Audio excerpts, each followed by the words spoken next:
আসসালামু আলাইকুম রহমতুল্লাহি ওবরকাতুহু। সম্মানিত দর্শক, বাংলাদেশের রাজনীতিতে এই মুহূর্তে কি আলোচিত হচ্ছে? দুটো বিষয়। পার্লামেন্টের ভেতরের রাজনীতি, আরেকটি হলো রাজপথের রাজনীতি। পার্লামেন্টের ভিতরে যা কিছু হচ্ছে এটাকে আবার আপনি দুই ভাগে বিভক্ত করতে পারেন। একটি হলো আমরা যা দেখছি। কি দেখছি? যে জুলাই সনদ, সংস্কার প্রস্তাব ইত্যাদি বিষয়াদি নিয়ে সংসদের ভেতরে এবং বাইরে বিতর্ক হচ্ছে। বিএনপি সঙ্গত কারণেই জুলাই সনদ তাদের মতো করে তৈরি করতে চাচ্ছে। তারপর সংবিধান সংস্কার সহ অন্যান্য যে সকল সংস্কার প্রস্তাব মোটামুটি তারা অ্যাগ্রি করেছিল, তার কিছু কিছু অংশ যা কিনা তাদের জন্য ভালো হবে, সেই বিষয়গুলো তারা এই পার্লামেন্টে নতুন করে তারা আবার রচনা করবেন। কিন্তু আলী রিয়াজ কমিশন বা জামাত কমিশন বা ডক্টর মোহাম্মদ ইউনূস কমিশন, তারা ৮-৯ মাস ধরে সেই যমুনাতে উপর্যুপরি একের পর এক বৈঠক করে সংবিধান সংস্কারের নামে, জুলাই সনদের নামে যে সনদ তৈরি করেছেন, যে দলিল দস্তাবেজ তৈরি করেছেন, এবং সেখানে যে স্বাক্ষর নেয়ার পরে তারা প্রধানমন্ত্রী রাষ্ট্রপতি ক্ষমতার ভারসাম্য, উচ্চকক্ষ নিম্নকক্ষ, সংবিধানের কি কি থাকবে থাকবে না, ৭১ এবং ২৪ এবং ৪৭ একই সমান্তরালে কীভাবে আগাতে পারে, এই যে মাস্টার প্ল্যান এবং ব্লু প্রিন্টগুলো তাদের ছিল, ওটা এখন বিএনপি কোনো অবস্থাতেই মানতে পারছে না বা মানতে চাচ্ছে না। অন্যদিকে জামাত এবং জামাতে যারা লোকজন রয়েছে, তাদের বট বাহিনী রয়েছে, তারা মনের দুঃখে, রাগে, ক্ষোভে, ক্রোধে যা মুখে আসে তাই বলে যাচ্ছে। এটা গেল প্রকাশ্য। কিন্তু পর্দার আড়ালে সবাই যেটা বলার চেষ্টা করছে যে এই যে নির্বাচনটা হলো, এটি মূলত একটা সমঝোতার নির্বাচন।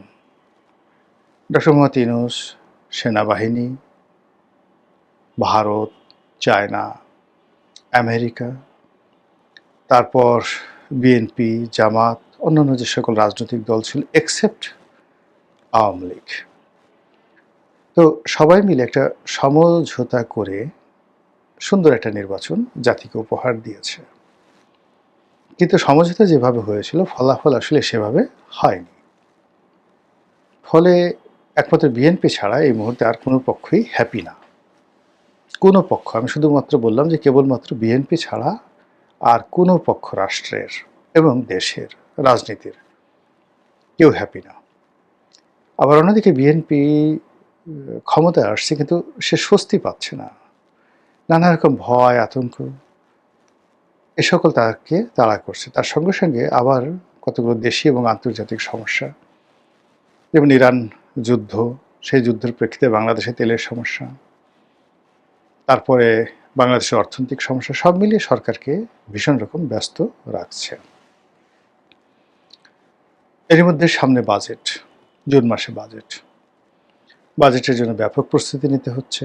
কিন্তু এখনো পর্যন্ত সরকারের যে আয়ের যে খাতগুলো, সেটি কোনো অবস্থাতেই নিশ্চিত করা যাচ্ছে না। আর ব্যয়ের খাতগুলো ক্রমশ বেড়েই চলেছে।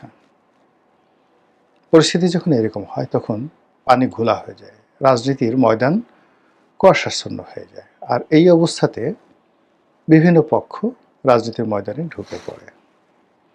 আমাদের এই রাজনীতির ময়দানে যে শূন্যতা রয়েছে, যে কুয়াশা রয়েছে, সেই কুয়াশা দিয়ে, শূন্যতা দিয়ে যদি কেউ রাজনীতিতে ঢুকে পড়ে এই মুহূর্তে, তাহলে আওয়ামী লীগ ছাড়া আর কে ঢুকবে? কেউ ঢুকবে না।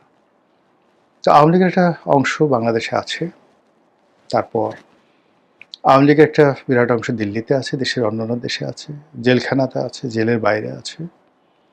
যখন তারা ঢুকবে, তারা কি ধীরে ধীরে পিঁপড়ার মতো আস্তে আস্তে ঢুকবে, নাকি সুনামির মতো, ঝড়ের মতো ঢুকবে?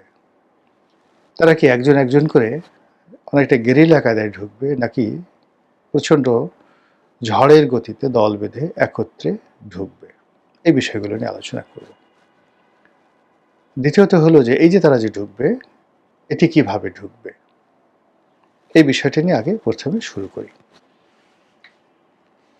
প্রথমত হলো যে আপনারা জানেন যে ভারত আমাদের দেশের রাজনীতিতে অতি গুরুত্বপূর্ণ একটি শক্তি বা নিয়ামক।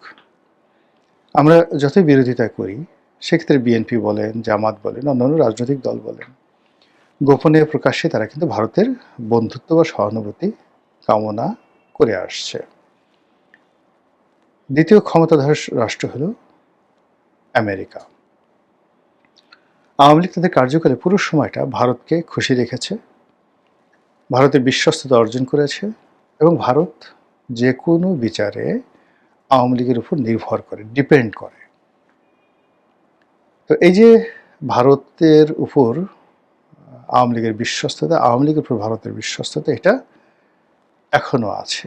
যদি না থাকতো তাহলে শেখ হাসিনা এবং অন্যান্য যারা আছেন তাদের সবাইকে ভারত যেভাবে আশ্রয় দিচ্ছে, প্রশ্রয় দিচ্ছে, সহযোগিতা করছে এবং কেবলই মাত্র আওয়ামী লীগের জন্য ডক্টর মোহাম্মদ ইউনূসের মতো একজন বিশ্ববরেণ্য ব্যক্তি বাংলাদেশের ক্ষমতায় 17 মাস থাকা সত্ত্বেও তাদের দিকে ফিরে তাকায়নি।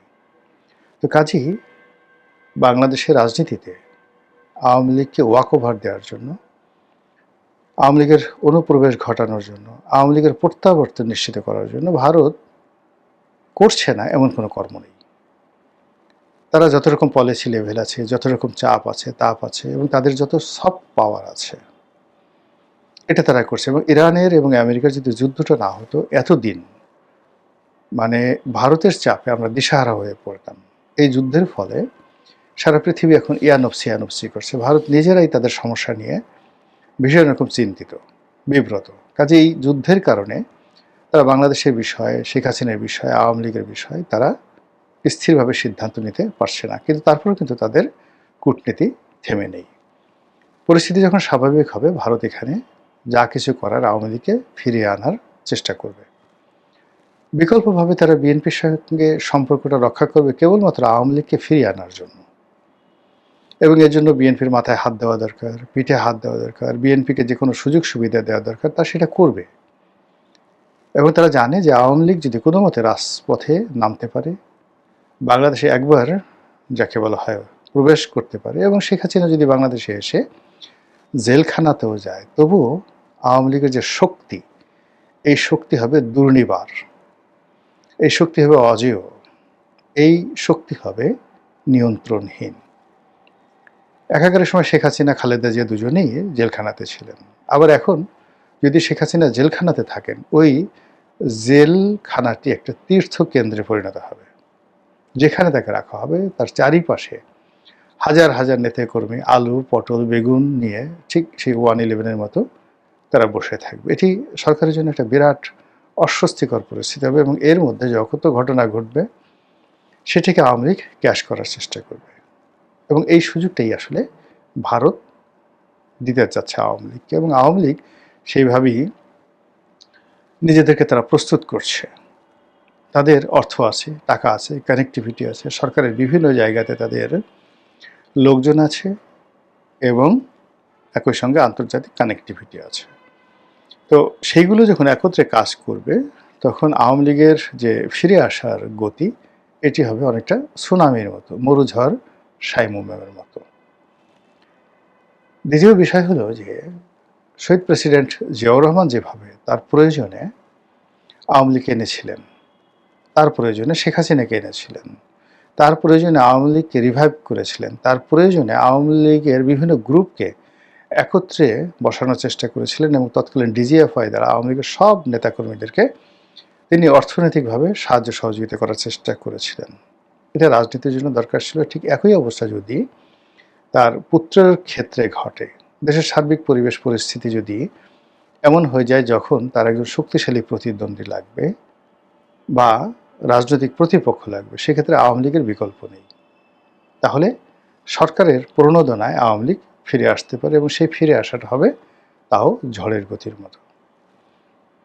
সরকার বিরোধী যে পক্ষগুলো আছে, জামাত এবং অন্যান্য যে রাজনৈতিক দল, তারাও আওয়ামী লীগের দ্বারস্থ হতে পারে, অথবা আওয়ামী লীগ সরকারকে বিপর্যস্ত করার জন্য জামাতের সঙ্গে হাত মিলাতে পারে, এবং এটার সম্ভাবনা খুবই বেশি, খুবই বেশি। এখানে দুটো জিনিস দেখেন, সেটা হলো বিএনপির একটা ব্রুট মেজরিটি আছে, জনপ্রিয়তা আছে, কিন্তু ভারতের সাথে সম্পর্ক, পাকিস্তানের সম্পর্ক, আমেরিকার সাথে সম্পর্ক, এই সম্পর্কের ক্ষেত্রে বিএনপির সাথে জামাত এগিয়ে আছে। অর্থাৎ পাকিস্তানের সাথে সম্পর্ক, তুরস্কের সাথে সম্পর্ক, মুসলিম বিশ্বের সাথে সম্পর্ক, আমেরিকার সাথে সম্পর্ক, আপনি জামাতকে যদি 100 নম্বর দেন, বিএনপিকে 10 নম্বর দিতে হবে।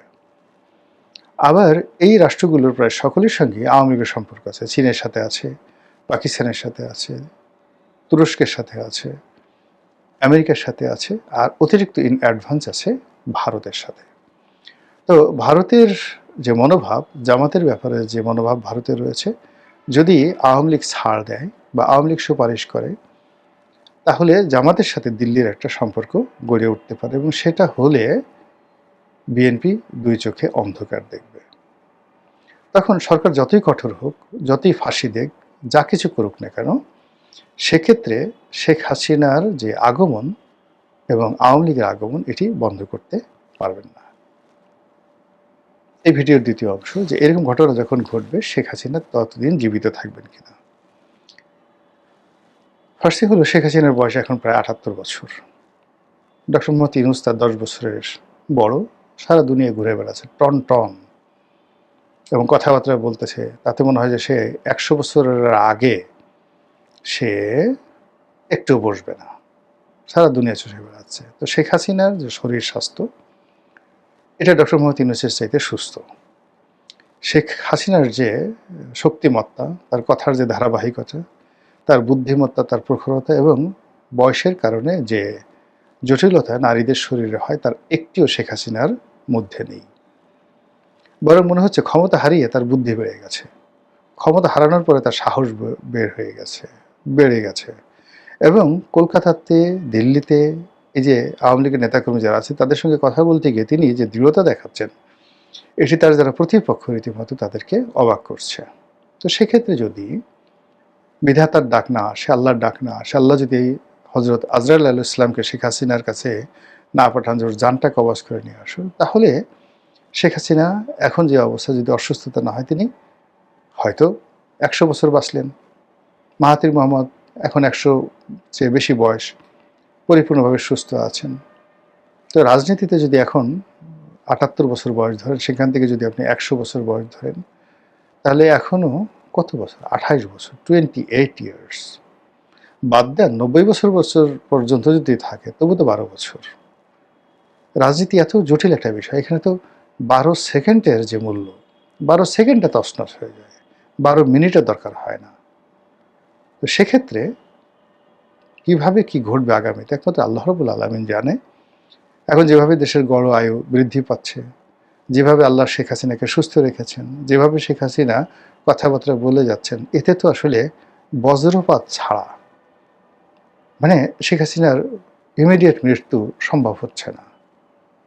তো যার জন্য শেখ হাসিনার যারা প্রতিপক্ষ, তার ব্যাপারে যাদের আতঙ্ক রয়েছে, সে আতঙ্ক মনে হচ্ছে খুব সহসা কাটবে বলে আমি মনে করছি না। আসসালামু আলাইকুম রহমতুল্লাহি ওয়া বারাকাতুহু।